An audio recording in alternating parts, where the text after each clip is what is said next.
वालेकुम स्टूडेंट्स। आज की हमारी प्रेजेंटेशन ऑब्स्टेकल्स के टॉपिक पे है। हम ऑलरेडी ऑब्स्टेकल्स को पढ़ चुके हैं कि जब हमने फील्ड में चेनिंग करनी हो, मतलब डिस्टेंस मेजर करना हो, तो हमें प्रॉब्लम्स आते हैं। सम टाइम हम चेन अप कर सकते हैं लेकिन विजन फ्री होती है, हम विजन ऑब्स्ट्रक्टेड होती है, लेकिन चेनिंग पॉसिबल हो जाती है, जो हमने पहला केस किया था। आज हम बाकी केसेस को स्टडी करेंगे इस प्रेजेंटेशन में, इस उम्मीद के साथ कि जो पिछले टॉपिक्स हैं वो आपको सही तरह कवर हो चुके हैं। हम ऑलरेडी ये टॉपिक डिस्कस कर रहे थे जिसमें चेनिंग ऑब्स्ट्रक्टेड थी, लेकिन आप आर पार उस जगह के देख सकते थे। इसका एक केस हम ऑलरेडी देख चुके हैं। दूसरे केस को आज हम डिस्कस करेंगे कि पहले केस में तो हम अराउंड द ऑब्स्टेकल जा सकते थे, जैसे कोई दलदल है या कोई पॉन्ड है छोटा सा, तो कोई छोटी सी झील है, उसके इर्द गिर्द आप मेजरमेंट्स ले सकते हैं। लेकिन और कोई दरिया का बेंड सा है जहाँ पे दरिया मुड़ा होता है समटाइम, तो लेकिन कुछ केसेस ऐसे रिवर फ्लो कर रहा है स्ट्रेटली, या कोई बहुत बड़ी हाईवे है जिसपे आप आर पार उसे क्रॉस नहीं कर सकते, वो मोटरवे टाइप है। तो इस केस में आप रीडिंग्स कैसे लेंगे देखते हैं अभी हम। ये आपके पास कोई रिवर है जो फ्लो कर रहा है, और ये आपकी चेन लाइन है पी आर। आप क्या करते हैं, रिवर के दोनों साइड पे पॉइंट लेते हैं, point A and point B. A पे आप एक परपेंडिकुलर ड्रॉ करते हैं एनी लेंथ, उस पर कोई सूटेबल पॉइंट आप ले लेते हैं डी। ए डी लाइन को आप सी पॉइंट पे बाइसेक्ट करते हैं। बाइसेक्ट मीन्स कि ए सी बराबर होगा सी डी के। अब आप एक रेंजिंग रॉड को रखते हैं, बी पे एक रेंजिंग रॉड को रखते हैं, सी पे दो पॉइंट्स आ गए, यहाँ पे आप एक लाइन रेंज आउट कर लेते हैं।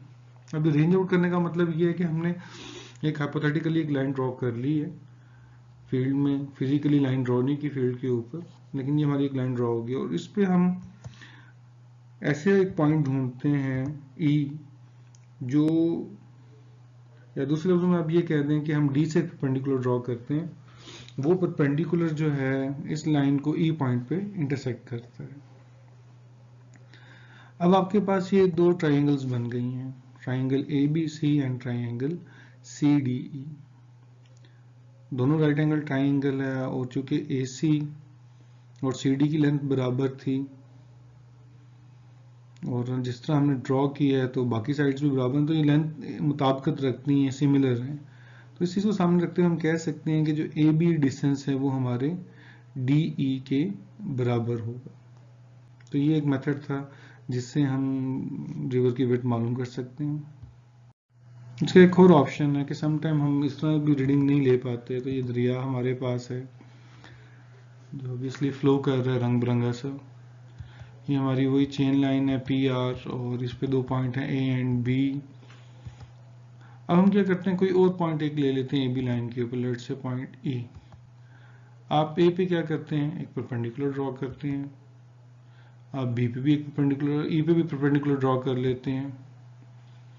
आप कोई एक पॉइंट ले लेते हैं उस परपेंडिकुलर पे सी।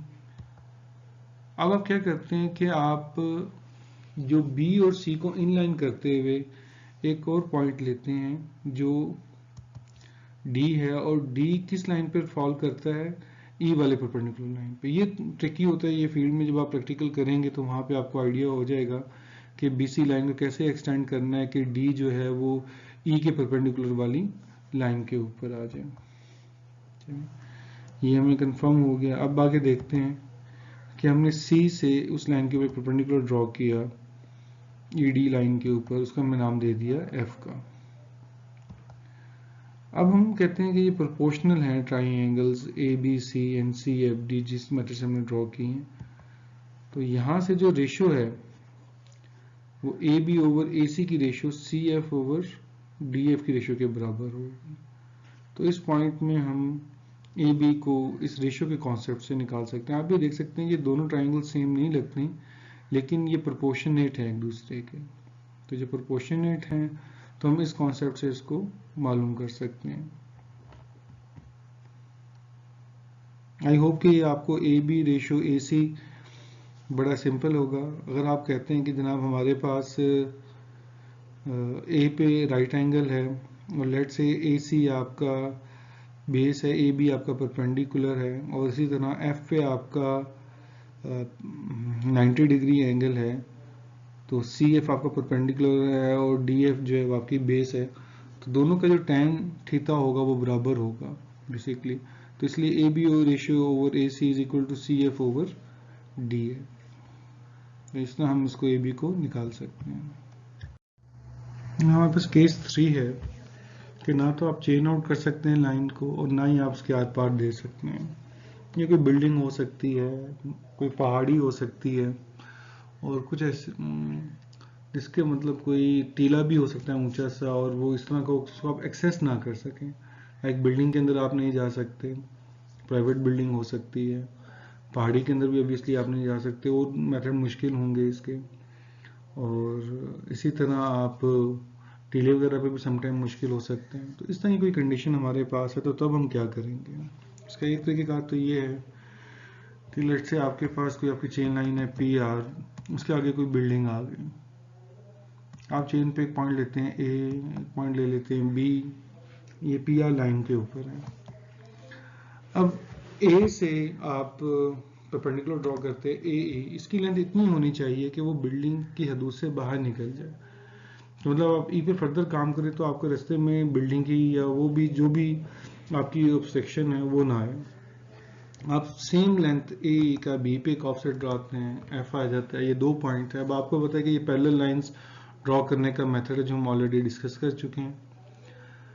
अब हम ये पॉइंट को मिलाएंगे तो ये एक लाइन बन जाएगी जो कि पैरेलल है पी आर के।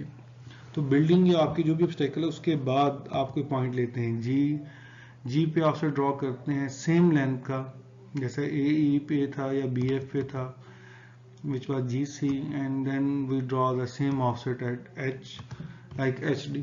अभी लाजमी नहीं है कि जो E और F के दरमियान डिस्टेंस है वही G और H के दरमियान हो, बेटर है कि आप सेम रखें लेकिन ज़रूरी नहीं है।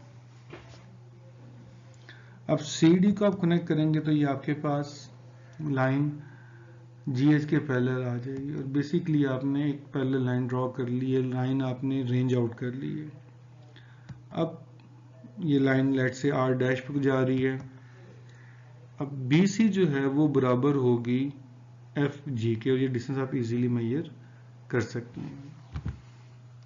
अब हम इसी का एक और ऑप्शन देखते हैं, केस 3 है हमारे पास।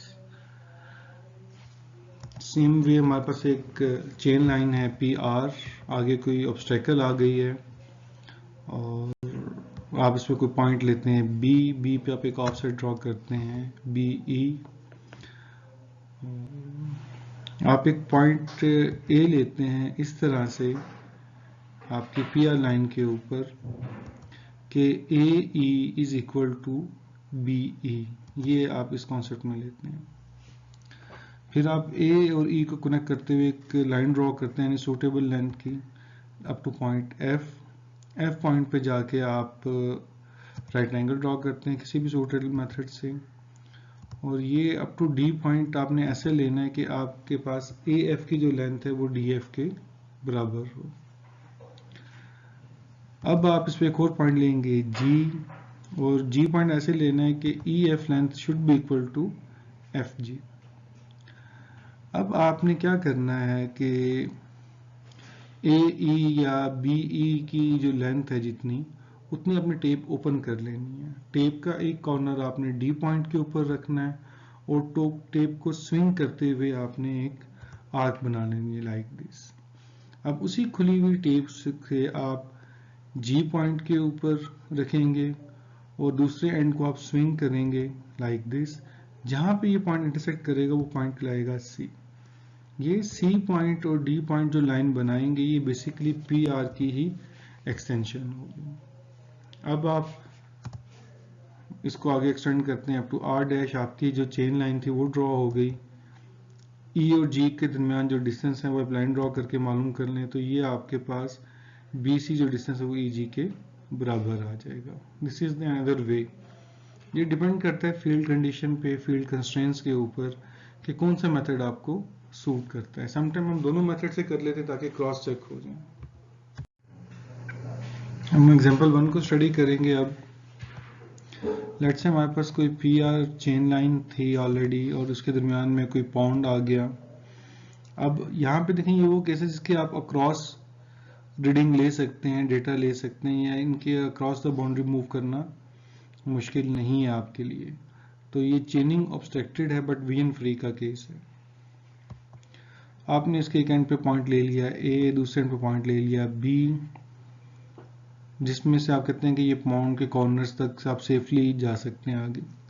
अब पी ए डिस्टेंस और बी आर डिस्टेंस आपके लिए मुश्किल नहीं है।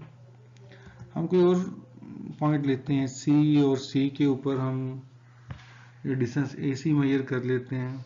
अब सी और बी को देखते हुए हम अपनी डिस्टेंस यहाँ पे 315 मीटर है, ये आपके पास गिवन है।